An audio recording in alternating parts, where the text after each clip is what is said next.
Sheriff, let me ask you, obviously it's a sad anniversary for a lot of folks, but a time for reflection as well.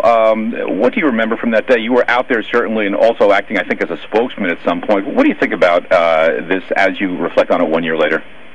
Well, it's still the sense of pride to see how everyone came together. It was obviously a very chaotic situation when we first got there, just after 6 o'clock in the morning. And to see the response, because the problem we ran into initially was it was a fire call, and everybody was handling it as if that was the situation, and the protocols are all in place. Well, then all of a sudden there was the ambush, and it switched from a fire call to what would be a police call, but you still had an active fire going on. So there were two levels of response that needed to be addressed, and that's when the confusion really hit in trying to bring some sense of order to the management of the operation. Yeah, it really took, as I remember, some time before, as you say, it went from being just a very bad fire to this horrific situation. So when your folks approached from the Sheriff's Department, I know obviously Webster Police and others were out there, other agencies, state police, did it take some time before you realized that you had a shooter, an active shooter? Oh, without a doubt. That was the initial problem, was confirming that we actually had people down, and we had no idea. We knew that they were firemen, but we had no idea the identities.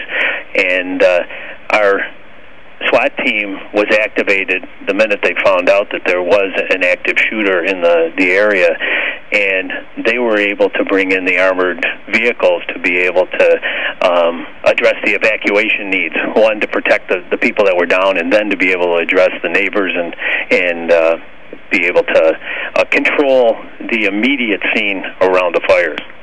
Sheriff, a lot has been said about the heroism of those involved, not only the men who died in that, the two Webster firefighters, but the two who were injured, the grease officer who helped out. I mean, you've been in this line of work for a long time, but in terms of these kinds of heroic acts, you know, how did that impress you? I mean, obviously it's a job that a lot of first responders expect, maybe firefighters don't, but what did you think about the actions you saw of those involved that day? Just the willingness to address the situation as quickly as they did. I know with our SWAT team, they took the armored vehicles and really had no time to prep the way they normally would for a SWAT call, where everyone has an opportunity to evaluate the scene, know where the inner perimeter is, know where the outer perimeter is. We didn't even know what the exact kill zone was at that point. In fact, our command post, where we were having the people initially respond and then be deployed, we did as best as we could, having people on the hills to make sure that we were out of the kill zone, but we weren't even sure of that because of the suspect taking off after the initial shots were fired.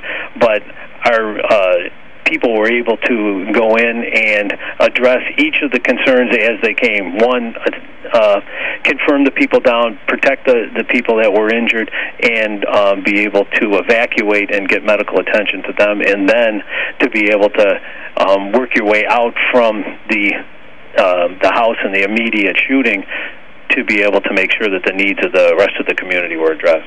You know, one thing that impressed me covering the memorial service that was held yesterday in West Webster, the fire department spokesman, Al Sinkowicz, you know, when asked about the folks who got killed, you know, Mike Ciparini and Tomas Kachufka, and the two, you know, Scardino and Hofstetter, who were injured, and, of course, grease officer John Ritter injured as well. When somebody asked him about the way that these folks went into that scene not knowing what was going on, he said, well, you know, basically when you have people who are that dedicated or that really into their role as first responders, those are the folks that often face the injuries or become, unfortunately, the fallen sometimes, because they are the ones that rush in. Is that sort of what you see in the law enforcement and firefighting community, that you see it's the folks who are willing to risk all very quickly, who often, obviously, are in the most danger? Absolutely. And what we saw was the training that a lot of the people had, and they respond just as trained, and they aren't thinking of their own personal safety or the harm that potential for them, but it's to address the problem and to ensure the safety of the rest of the community. So their primary view was to get there, get in, and do something to make a difference. So, no, I think it was right on, and my hat's off to the Webster PD, the Webster Fire, State Police, obviously our Sheriff's Patrol and SWAT team, and even Wayne County Sheriff's Office helped. They brought 33 people to safety without injury during that situation, even though there was 7 homes that were completely destroyed and the threat of gunfire. Sheriff, you learn obviously from each situation that you're in, and of course you have a well-trained SWAT team. But the situation you faced in West Webster last year, did the various agencies kind of after some time debrief? Did it lead to any changes in the way you approach scenes like that? It was funny because a lot of the training that many of them had just gone through, and it's, as I said, our SWAT team again, they had done approaches from water. So they were confident if they needed to do that. They had used the Bearcats for evacuation, and we had the second Bearcat come on board, so we were able to do some training with that. And the local PDs had been dealing with active shooter response.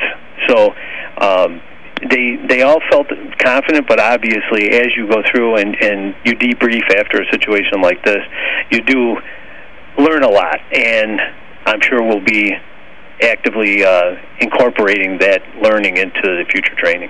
I know, talking to the gentleman from West Webster yesterday, Al Sinkowicz, it's still a very, very rough time of the year for them with all those memories. But even for folks in some of the other departments that helped out, including yours, do you think it's all on their minds this week? Oh, absolutely. And hopefully it's memories of the good that occurred, the people, and some of the memories of the individuals, the victims, and what they brought to each of their agencies, and those memories, I think, is what we want to concentrate more on than the tragedy itself. Obviously, you mourn the tragedy, but hopefully the healing goes on with the families. I was able to see some of the families yesterday, and hopefully they get through this tough period and know that their loved ones are not forgotten.